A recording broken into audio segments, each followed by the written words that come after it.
நைட்டே நான் பச்சரிசி ரெண்டு கிளாஸ் ஊற வச்சுருக்கேன். இதை நைட்டே ஊற வச்சுட்டு ஒரு துணியில் காய வச்சுக்கலாம். இங்கே பாருங்கள் ஃப்ரெண்ட்ஸ், இந்த அளவுக்கு இப்படி காஞ்சால் போதும். இது பாருங்கள், இப்படி காஞ்ச உடனே அரைச்சிக்கலாம். இங்கே பாருங்கள் ஃப்ரெண்ட்ஸ், இந்த மாதிரி நைஸாக அரைச்சி வச்சுக்கோங்க. கருப்பட்டி பணியாரத்துக்கு. அப்புறம் கருப்பட்டி நல்லா இடித்து வச்சுருக்கேன். கருப்பட்டி இதை நல்லா இதில் போட்டு மிக்ஸ் பண்ணிக்கலாம். இங்கே பாருங்கள் ஃப்ரெண்ட்ஸ், கருப்பட்டி நல்லா இடித்து வச்சுருக்கேன். இது போட்டுக்கலாம். இங்கே பாருங்கள் ஃப்ரெண்ட்ஸ், இப்போது இப்படி பிணைஞ்சாச்சா கொஞ்சம் தேவையான அளவு தண்ணி பார்த்து ஊற்றிக்கோங்க. இங்கே பாருங்கள் ஃப்ரெண்ட்ஸ், நம்ம பிணைஞ்சாச்சு.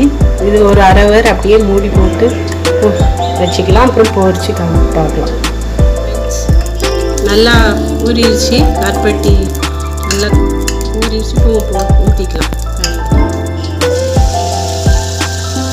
பாருங்கள் ஃப்ரெண்ட்ஸ், எப்படி பண்ணு மாதிரி வந்துருக்கு பாருங்கள்.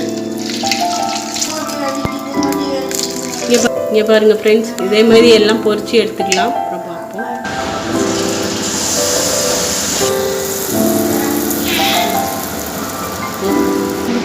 இங்கே பாருங்கள் ஃப்ரெண்ட்ஸ், எப்படி பொவி வந்திருக்குன்னு. இங்கே பாருங்கள் ஃப்ரெண்ட்ஸ், எப்படி புசு புசுன்னு வந்திருக்கு. பாருங்கள், இப்போ பிச்சு காட்டுறேன். பார்த்தீங்களா எவ்வளோ சாஃப்டாக இருக்குங்க. நீங்களும் இதே மாதிரி ட்ரை பண்ணி பாருங்கள் ஃப்ரெண்ட்ஸ். எங்கள் சேனலை சப்ஸ்கிரைப் பண்ணுங்கள். தேங்க்யூ ஃபார் வாட்சிங்.